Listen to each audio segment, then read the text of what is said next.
देखो अब हम एक्चुअल फिजिक्स पढ़ेंगे। तो पहले हम 11th क्लास पढ़ रहे हैं, तो 11th क्लास में क्या क्या हमारे पास फिजिक्स में सबसे पहले 11th क्लास में हम पढ़ते हैं मोशन। ठीक है, this branch of physics is called as what? Kinematics. पहले मैं आपको बता दूं हमें पढ़ना क्या क्या है। This branch of physics is called as kinematics. ठीक है, इतनी बात। तो सबसे पहला चैप्टर हमारा काइनेमेटिक्स होगा जिसमें मोशन पढ़ेंगे। उसके बाद दूसरा चैप्टर जो हमारा होगा that is cause producing motion. इसको हम कहते हैं डायनेमिक्स।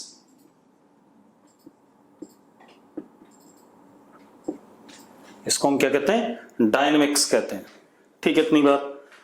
जैसे मोशन में क्या क्या आएगा? Straight line motion,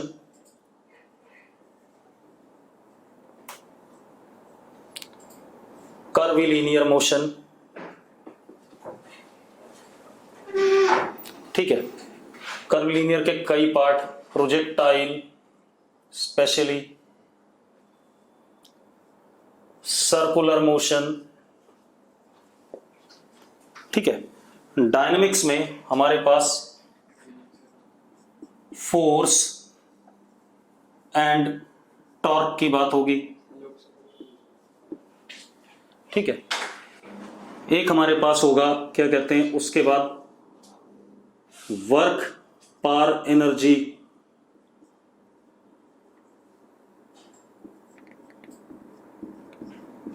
chapter. उसके बाद हमारे पास आएगा कंजर्वेशन ऑफ लीनियर मोमेंटम। ये सारे चैप्टर है बेटा जो आपको पढ़ने हैं 11th क्लास में। Momentum and centre of mass. इसके बाद हमारे पास रिजिड बॉडी डायनेमिक्स या रोटेशनल मोशन।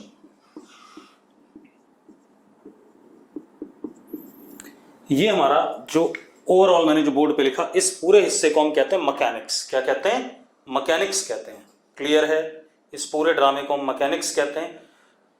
मोर और लेस 50% 11th क्लास का सिलेबस इसी में होता है आपका। उसके बाद हमारे पास क्या कहानी आती है? उसके बाद हमारे पास आता है ग्रेविटेशन, पूरा चैप्टर।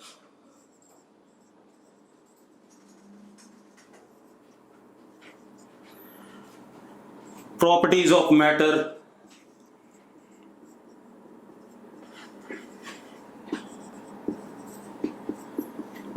इसमें solid, liquid as well as thermal properties.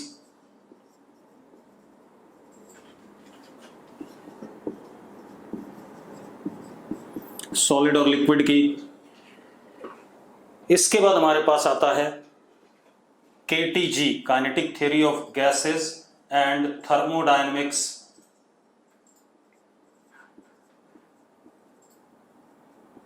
जैसे हमने सॉलिड लिक्विड यहां पढ़ लिया, तो गैसेस को यहां पढ़ेंगे और थर्मोडायनेमिक्स। लास्ट में हमारे पास ऑसिलेशंस एंड वेव। ये हमारे पास ओवरऑल सिलेबस है 11th क्लास का। ठीक है, इतनी बात। तो अब हम स्टार्ट कर लेते हैं। ठीक है, इतनी बात। सबसे पहले हम काइनेमेटिक्स से स्टार्ट करेंगे। ठीक है, तो काइनेमेटिक्स देखते हैं भाई। बिल्कुल बेसिक से करेंगे, छोटी छोटी चीजों को लेते हुए। सबसे पहले हमारे पास आता है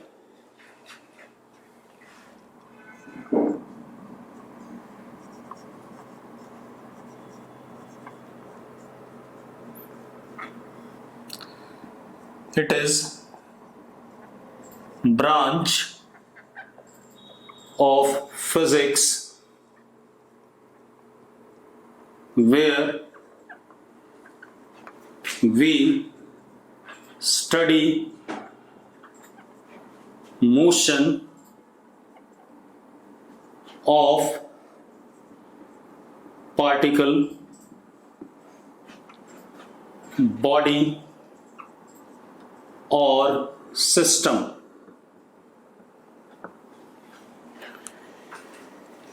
ये ब्रांच ऑफ फिजिक्स है जहां पर हम मोशन पढ़ते हैं, किसका? पार्टिकल का, बॉडी का या सिस्टम का।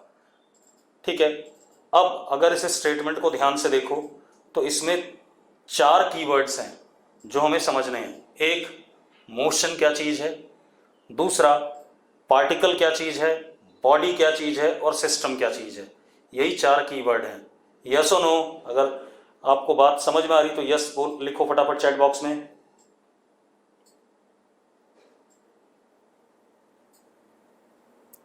ठीक है, अब मतलब हमें क्या पढ़ना है? मोशन पढ़ना है, पार्टिकल, बॉडी और सिस्टम। तो पहले मैं डिफाइन करता हूं पार्टिकल क्या होता है, बॉडी क्या होता है, सिस्टम क्या होता है, उसके बाद मोशन की बात करेंगे। तो आप ऐसे देखो, अगर मैं आपको ऑब्जर्वर मान लूं, मतलब आप ऑब्जर्व कर रहे हो चीजों को, अगर मैं आपको ऑब्जर्वर मान लूं, ठीक है, इतनी बात, तो जो चीज आपको पॉइंट साइज की दिखाई पड़े, कैसी दिखाई पड़े? पॉइंट साइज की, बहुत छोटी, उसको आप पार्टिकल कहेंगे। क्या कहेंगे? पार्टिकल। यस और नो? अरे बोलो यस और नो। मतलब कि जैसे आपके कमरे में कोई चींटी घूम रही है, तो चींटी आपको कैसी दिखाई पड़ेगी? पॉइंट साइज दिखाई पड़ेगी कि नहीं दिखाई पड़ेगी? तो अगर वो पॉइंट साइज दिखाई पड़ेगी छोटी, तो उसको आप क्या मानोगे? पार्टिकल मानोगे। क्लियर है? तो मैं लिख देता हूं, if any body appears to be point sized to observer, अगर कोई बॉडी ऑब्जर्वर को पॉइंट साइज्ड अपीयर करती है, ठीक है, इतनी बात, देन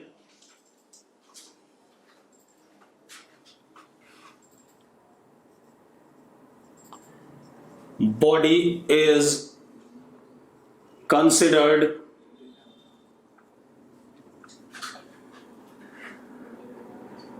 पार्टिकल। तब बॉडी को हम क्या कहते हैं? पार्टिकल कहते हैं। ये बात आपको क्लियर है तो यस लिख दो फटाफट चैट बॉक्स में।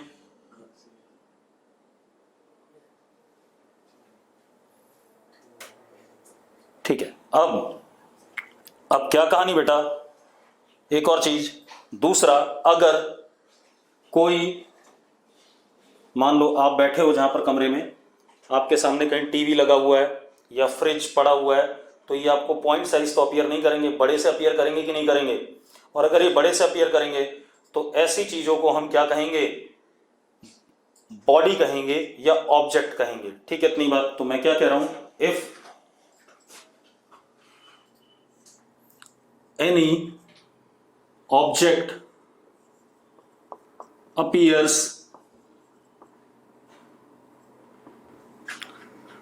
large or finite sized to observer, then object is called body या ऑब्जेक्ट। यस और नो? अगर यस है तो यस लिखो फटाफट।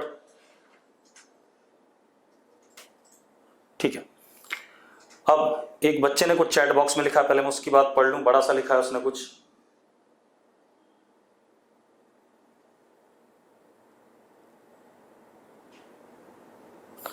बच्चे ने लिखा, सर जो अर्थ पर पीपल को हम बहुत हाइट्स पर जाके देखें तो वो हमें छोटे दिखते हैं, फिर वो भी पार्टिकल्स होंगे। बिल्कुल सही बात है, वो भी क्या होंगे? पार्टिकल होंगे।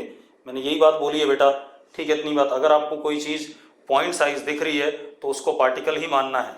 ठीक है, अब आते हैं हम किस पे? सिस्टम पे।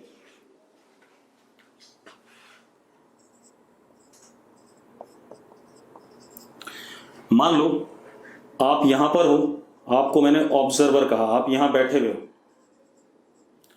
अब यहां पर आपके पिताजी हैं, पापा, यहां मम्मी, यहां पर आपके सिबलिंग, ब्रदर, सिस्टर, ठीक है, चाचा, ताया, जितने भी लोग हैं, ठीक है, इतनी बात। और ये सब लोग इधर उधर दौड़ भाग कर रहे हैं, कोई इधर जा रहा है, कोई इधर जा रहा है, कोई इधर जा रहा है, कोई इधर जा रहा है, कोई यहां जा रहा है, कोई यहां जा रहा है। अगर आप इन सब का मोशन एक साथ पढ़ना चाहते हो, क्या करना चाहते हो, एक साथ पढ़ना चाहते हो, तो when motion of large number of particles या large number of bodies is studied all together, then such collection of large number of particles or bodies is called as system। मेरी बात समझ में आई? अगर समझ में आ गई तो यस लिखो। मैंने क्या कहा, जब ऑब्जर्वर कई सारे पार्टिकल्स के मोशन को एक साथ पढ़ता है या कई सारी बॉडीज के मोशन को एक साथ पढ़ता है, तो collection of all those particles और all those bodies combined is called as system। ठीक है, तो मैं क्या कह रहा हूं, study of large number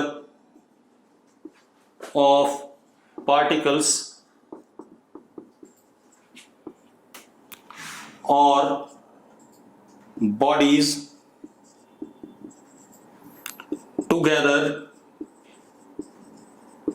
is called as system।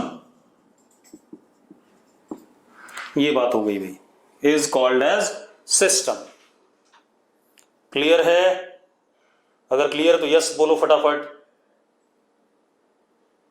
ठीक है, अब हम थोड़ा सा आगे बात करते हैं बेटा। अब चौथा वर्ड हमारे पास इस पूरे नाटक में क्या था, चौथा वर्ड हमारे पास है मोशन। ठीक है, इतनी बात। तो अब मोशन पे आ जाते हैं। अब मोशन क्या चीज है बेटा, देखो एक मिनट।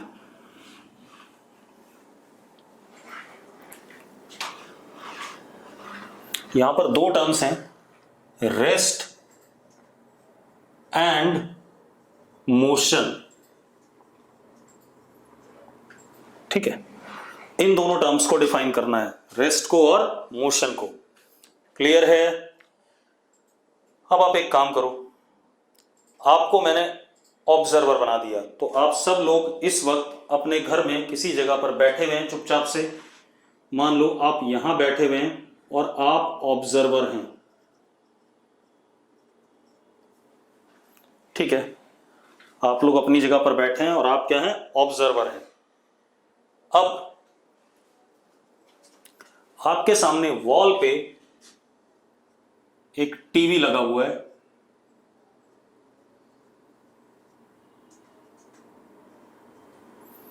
टेलीविजन लगा हुआ है। अगर मैं टेलीविजन का पोजीशन वेक्टर, ऑब्जर्वर अगर टेलीविजन को देखे तो ऐसे दिखाई पड़ेगा, तो ये पोजीशन वेक्टर हो गया टेलीविजन का with respect to observer. Yes और नो? भाई आप टीवी को देखोगे तो उधर की तरफ नजर करके देखोगे, तो ये आपका पोजीशन वेक्टर हो गया, किसका, टेलीविजन का, किसके रिस्पेक्ट में, ऑब्जर्वर के रिस्पेक्ट में। अरे ठीक है। अब एक बात बताओ यार, मेरी बात ध्यान सुनना, क्या टीवी अपनी जगह से मूव करता है? नहीं मूव करता। तो क्या ये एस वेक्टर बदलेगा? एस वेक्टर नहीं बदलेगा। यस और नो? ठीक है, तो क्या कहानी है, S vector do not change with time. आप यहां पर चुपचाप से बैठे हुए थे, रेस्ट पे थे। S vector do not change with time. Yes और नो? मैंने इसीलिए कहा ऑब्जर्वर रेस्ट पे है। ऋषभ, मैंने क्या कहा, ऑब्जर्वर रेस्ट पे, देख लिख दिया नीचे। ठीक है, अब तो as vector do not change with time, therefore we can say television is at rest with respect to given observer। अगर बात क्लियर है तो यस लिखो फटाफट। अरे अगर क्लियर है आपको तो यस लिखो फटाफट। बिल्कुल। अब मान लो आप यहां पर हैं, ऑब्जर्वर हैं, और यहां पर आपका ब्रदर है,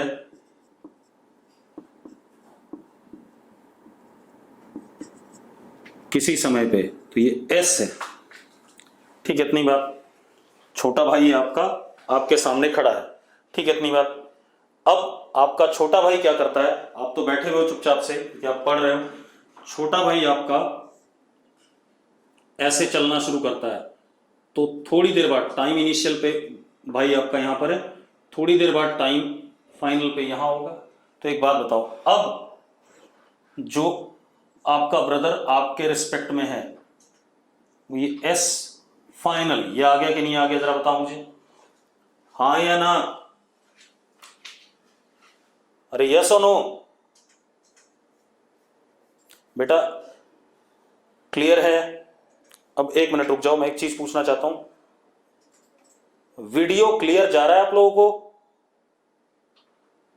मैंने जो पूछा उसका जवाब दे दो, वीडियो साफ आ रहा है? तो बेटा जिसके एंड पे कोई प्रॉब्लम है उसको दिक्कत आ रही होगी। ठीक है, इतनी बात।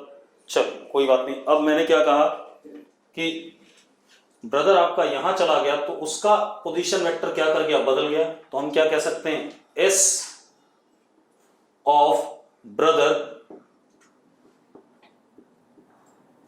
changes with respect to observer, therefore brother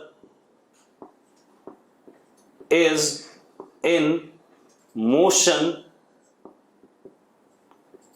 with respect to observer। yes or no? अगर क्लियर है तो यस बोलो फटाफट।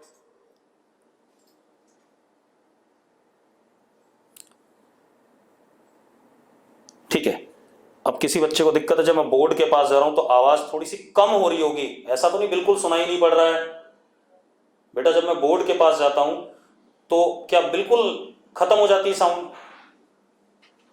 हाँ कम हो जाती है, तो एक काम कर सकते हो आप, हेडफोन लगा सकते हो भाई। ठीक है, डू यूज हेडफोन, अटक के तो नहीं आ रही होगी। ठीक है, अब क्या कहानी है, मेरी बात सुनो। मैं क्या कह रहा हूं आपसे कि ये ब्रदर ऑब्जर्वर के रिस्पेक्ट में क्या है, मोशन में है, और ये टीवी ऑब्जर्वर के रिस्पेक्ट में क्या है, रेस्ट पे है। ठीक है, अब थोड़ा और एग्जांपल से समझते हैं।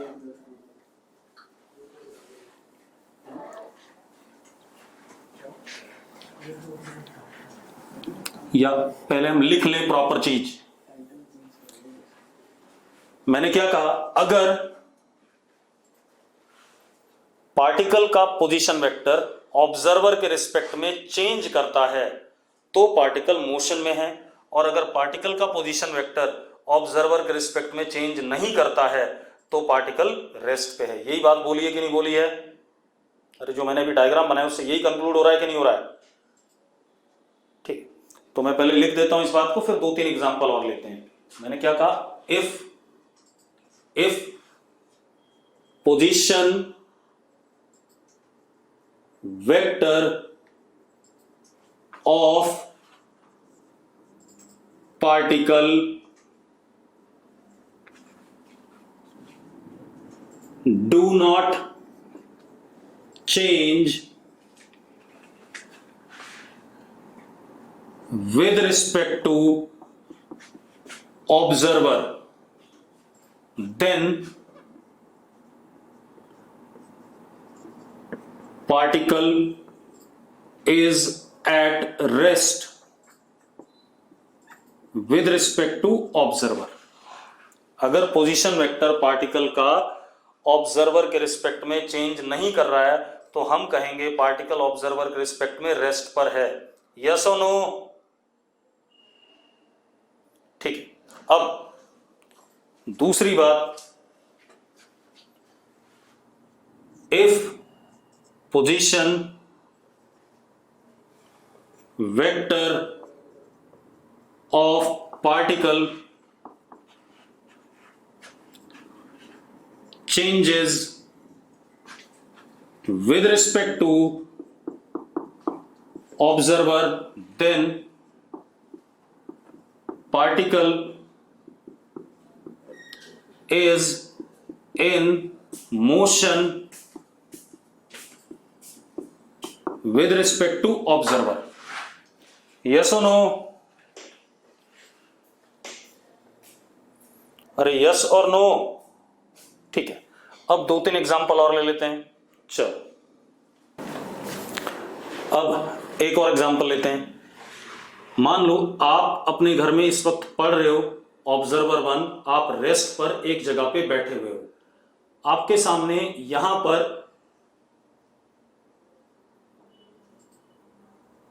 टेलीविजन लगा हुआ है। ये पोजीशन वेक्टर आपके लिए S1। ठीक है, इतनी बात। आप अपने घर में चुपचाप से बैठे हो, पढ़ाई कर रहे हो, आपके सामने टीवी लगा हुआ है, पोजीशन वेक्टर S1। ठीक है, तो एक बात बताओ, ना टीवी चलने वाला है ना आप चलने वाले हो, तो television is at rest with respect to O1। Yes और नो? ठीक है, तो मैं क्या कह सकता हूं, TV at rest with respect to O1। अब आपका कोई ब्रदर है, वो O2 ऑब्जर्वर है।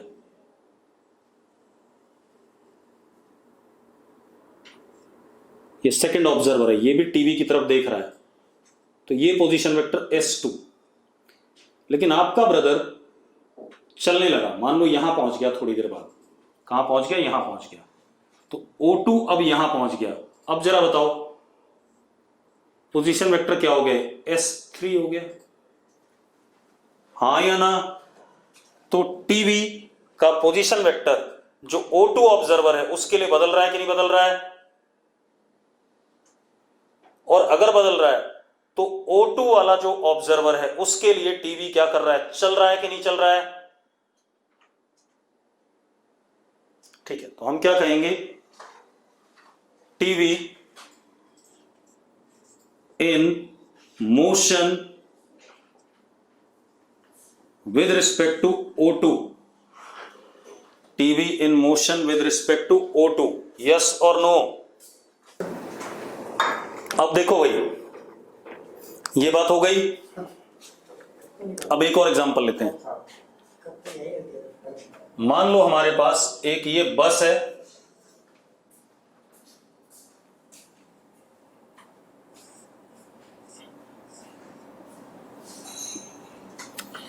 यहां पर एक ऑब्जर्वर बिठा दिया मैंने बस के अंदर O1, और यहां पर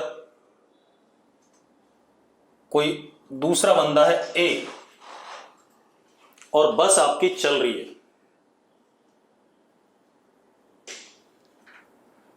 ठीक है, तो ये पोजीशन वेक्टर S1 कितना है, S1। ठीक है, अब एक बात बताओ, दोनों अपनी अपनी सीट पे बैठे हैं, O1 भी और A भी। क्या A O1 को चलता हुआ नजर आएगा?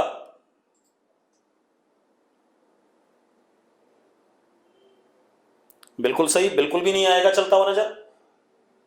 क्यों? क्योंकि आप एक बात बताओ यार, आप एक कार में 2 लोग बैठे हो और कार चल रही है, क्या आप दोनों एक दूसरे को चलते हुए नजर आते हो? नहीं आते हो, क्योंकि आप दोनों के बीच में जो पोजीशन वेक्टर S1 वो कभी भी चेंज नहीं करेगा। तो इसका मतलब A at rest with respect to O1, लेकिन अगर एक ऑब्जर्वर ये है O2, तो इस मोमेंट पे ये पोजीशन वेक्टर S2 है, लेकिन थोड़ी देर बाद जब बस आगे जाएगी तो A यहां पहुंच जाएगा, तो पोजीशन वेक्टर बदल जाएगा कि नहीं बदल जाएगा? हाँ या ना?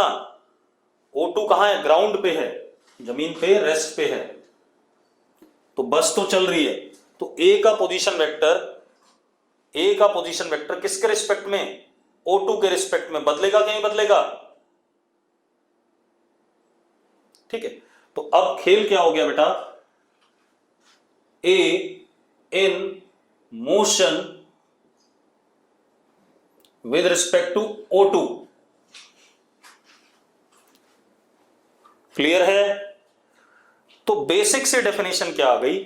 बेसिक से डेफिनेशन ये आ गई कि भाई हमारे पास क्या कहते हैं, हमारे पास अगर किसी पार्टिकल का पोजीशन वेक्टर ऑब्जर्वर के रिस्पेक्ट में बदलता है तो वो पार्टिकल किस में है? मोशन में है, और अगर पोजीशन वेक्टर नहीं बदलता है ऑब्जर्वर के रिस्पेक्ट में तो पार्टिकल किस पे है? रेस्ट पर है। क्लियर है? अगर क्लियर तो यस लिखो फटाफट।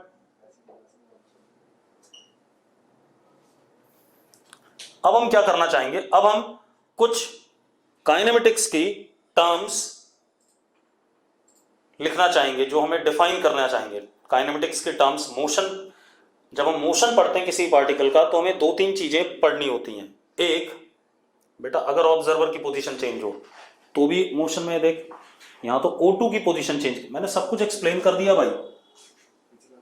जब मैंने आपके ब्रदर को चलने दिया था तो मैंने कहा था टीवी का पोजीशन वेक्टर ब्रदर के रिस्पेक्ट में क्या कर रहा है? चेंज कर रहा है, तो भी मैंने कहा था मोशन में है।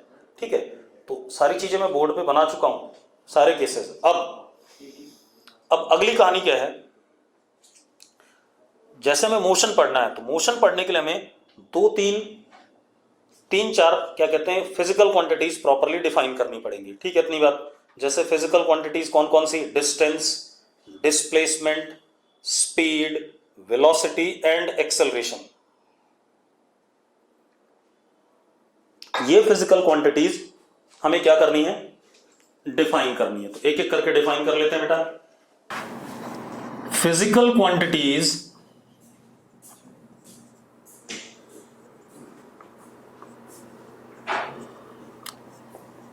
टू बी स्टडीड, ठीक है, कौन कौन सी? पहला डिस्टेंस, एक एक करके डिफाइन करेंगे। दूसरा डिस्प्लेसमेंट,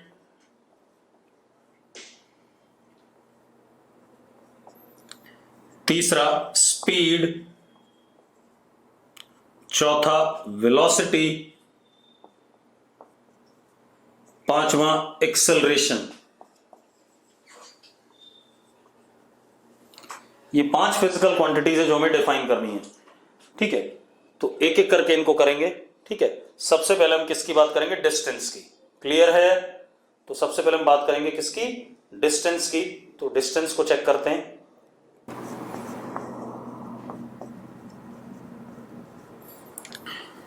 मान लो आप ऑब्जर्वर हैं और आप यहां बैठे हुए हैं चुपचाप से रेस्ट पे।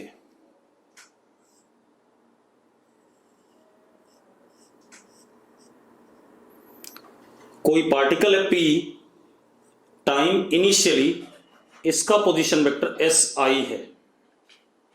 ठीक है, अब ये पार्टिकल इस रास्ते पे चल के ऐसे ऐसे ऐसे ऐसे चल के यहां पहुंचा।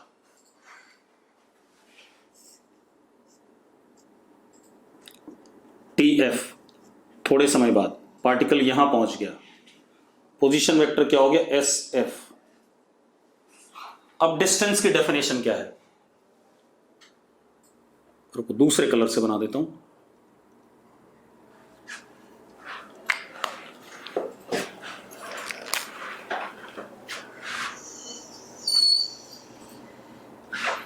ठीक है, अब मेरी बात सुनो।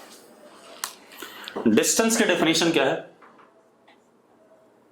Total length of path traversed by particle, मतलब मैं क्या कह रहा हूं, टोटल जो लेंथ पाथ की पार्टिकल चलता है उसको हम क्या कहते हैं, डिस्टेंस कहते हैं। जो पाथ की टोटल लेंथ है उसी को हम क्या कहते हैं, डिस्टेंस कहते हैं। अब अगर हम यहां पर बात करें तो जरा देखो, छोटी सी ये लेंथ।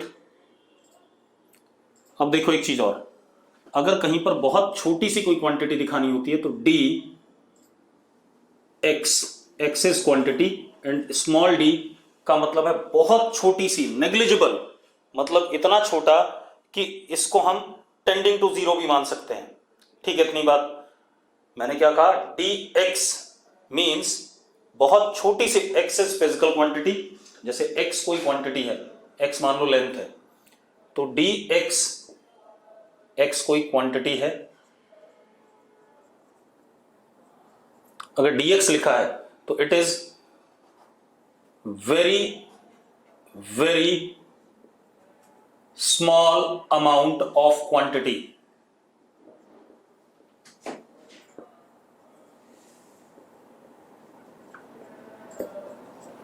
ठीक है, टेंडिंग टू जीरो। तो मैंने कहा ये छोटा सा लेंथ कितना, dl1, अगला छोटा सा लेंथ कितना, dl2, अगला छोटा सा लेंथ कितना, dl3, अगला छोटा सा लेंथ कितना, dl4। ऐसे ऐसे जितने भी ये छोटे छोटे लेंथ हैं,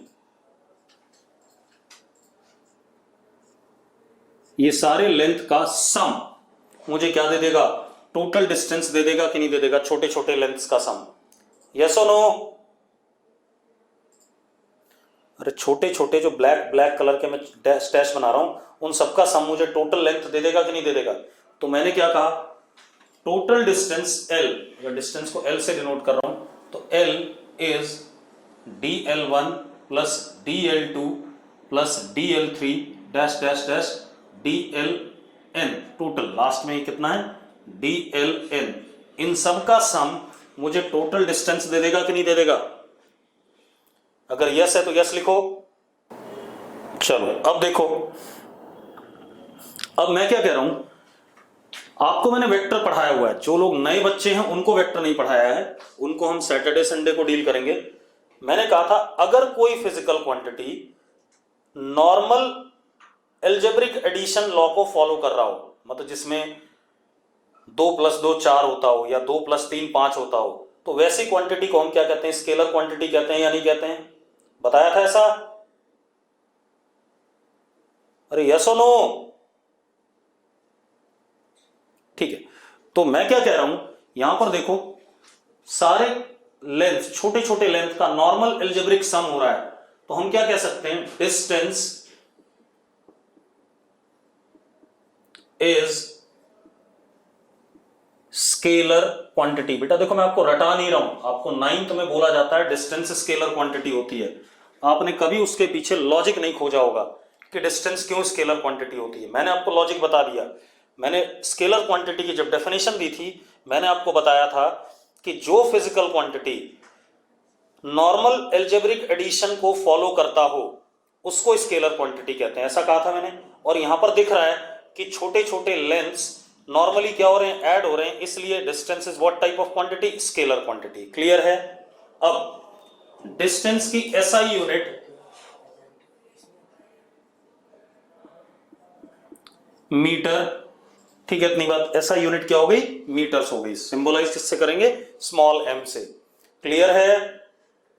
अब जरा देखो एक और चीज, distance can never be negative. Distance can never be negative. Yes और नो? बता रहा हूं, सुनो एक मिनट। क्योंकि एक बात बताओ, ये स्केलर क्वांटिटी है और अगर मैं चल रहा हूं तो मैं कुछ ना कुछ लेंथ तो कवर करूंगा ही करूंगा, हाँ या ना? तो डिस्टेंस कभी भी नेगेटिव नहीं हो सकता। हाँ, डिस्टेंस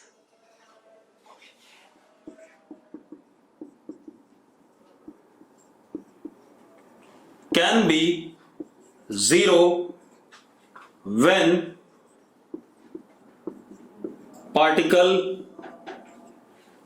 इज एट रेस्ट। अगर मैं चलूं ही ना तो मेरा डिस्टेंस कवर्ड क्या होगा, जीरो होगा या नहीं होगा? अरे यस और नो? ठीक है। Otherwise during motion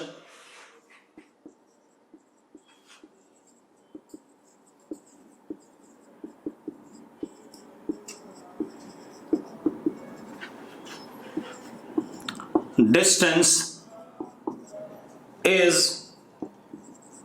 always positive. अगर मैं चल रहा हूं तो डिस्टेंस हमेशा क्या होगा, पॉजिटिव होगा। यस और नो? इसके बाद बेटा, अब इसके बाद देखो, अब मेरी बात ध्यान सुनना। मैं ऐसे आगे गया, मतलब मैंने चलना शुरू करा, यहां से ध्यान सुनना, मैंने चलना शुरू करा, मैं 3 मीटर आगे गया, फिर मैं 3 मीटर वापस आया, टोटल 6 हो गया। फिर मैं आगे गया 3, कितना हो गया 9। फिर मैं ऐसे गया 2 मीटर 11, फिर वापस आया 2 मीटर 13, फिर मैं 3 मीटर ऐसे गया 16। मतलब जब तक मैं चलूंगा तब तक डिस्टेंस पार्टिकल का समय के साथ इंक्रीज करेगा या नहीं? तो क्या कहानी आ गई, distance during motion always increases with time। जब तक चलेगा पार्टिकल तब तक डिस्टेंस समय के साथ क्या करेगा, बढ़ेगा। यस और नो? बहुत बढ़िया। अब थोड़ी सी और बात कर लेते हैं इस पे। चलो अब देखो, एक मिनट, अब मैं कुछ ग्राफ्स बना रहा हूं डिस्टेंस के टाइम के साथ, और चेक करते हैं कौन सा सही है कौन सा गलत है। सबसे पहला मैंने ग्राफ बनाया,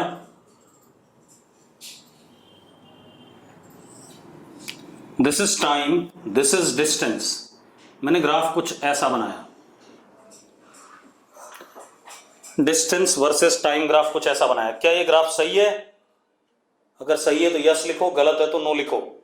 जिन्होंने नो लिखा है वो लॉजिक बता दो ये क्यों गलत है।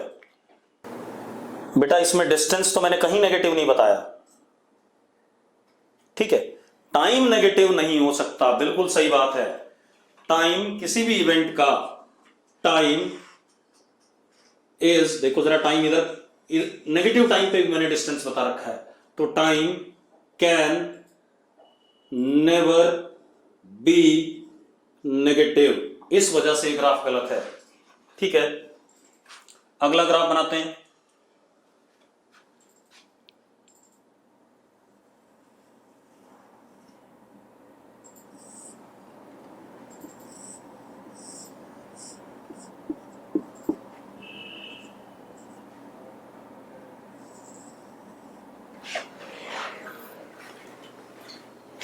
सॉरी, ये नहीं,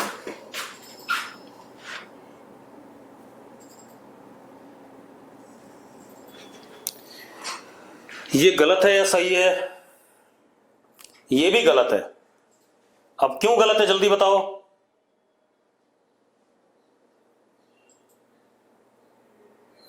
distance can never be negative. Yes, distance, जरा देखो डिस्टेंस यहां पर क्या दिखा रखा है, नेगेटिव।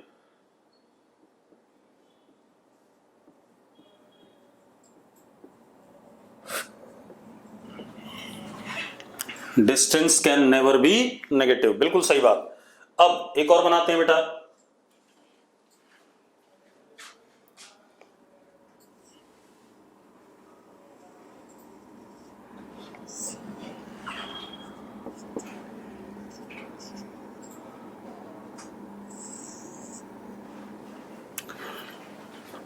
ये गलत है या सही है? अगर गलत है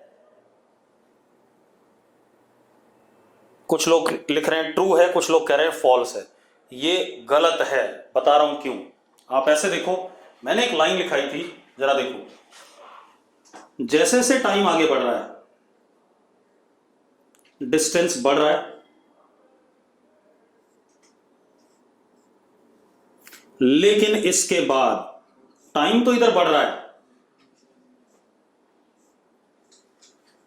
लेकिन डिस्टेंस क्या करने लगा, घटने लगा। मैंने अभी लिखाया था कि जब तक पार्टिकल मोशन में होगा, जरा देखो डिस्टेंस की हाइट क्या होने लगी, छोटा होने लगा। पहले इतना था, छोटा छोटा छोटा और छोटा हो रहा है। तो मैंने अभी थोड़ी देर पहले आपको लिखाया था कि डिस्टेंस समय के साथ हमेशा इंक्रीज करेगा, डिक्रीज कभी भी नहीं करेगा। यही लिखाया था मैंने थोड़ी देर बाद। अगर पार्टिकल मोशन में है, थोड़ी देर पहले यही लिखाया था। तो अगर पार्टिकल मोशन में है तो distance always increases with time when particle in motion. तो इसका मतलब ये ग्राफ भी गलत है, ये ग्राफ भी गलत है और ये ग्राफ भी गलत है। अब आते हैं लास्ट।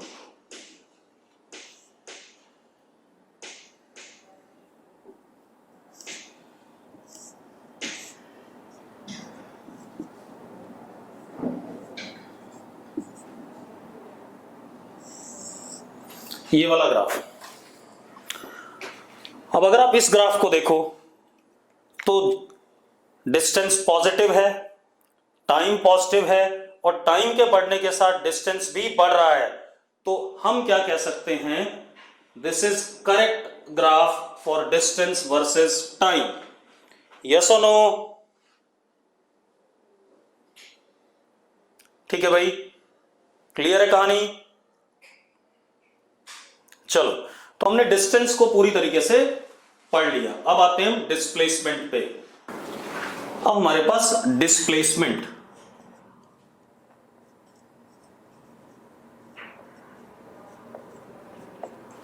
मान लो आप ऑब्जर्वर हैं रेस्ट पे, इनिशियली पार्टिकल इस जगह पे है, टाइम इनिशियल पे, पोजीशन वेक्टर एस आई। आप इस रास्ते से चलते हैं और यहां पहुंच जाते हैं।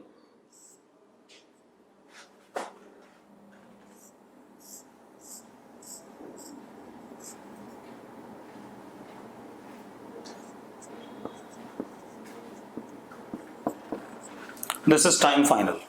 क्लियर है? अब पार्टिकल यहां पहुंच जाता है।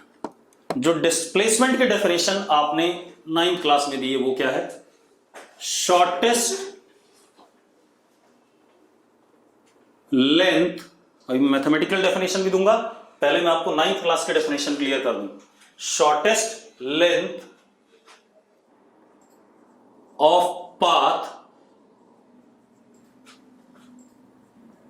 Taken by particle to go from initial to final position. Shortest length of path taken by particle to go from initial to final position. अगर हम इसको देखें यहां पर, तो इनिशियल से फाइनल जाने के लिए सबसे छोटी लेंथ जो है वो ये है। यस और नो?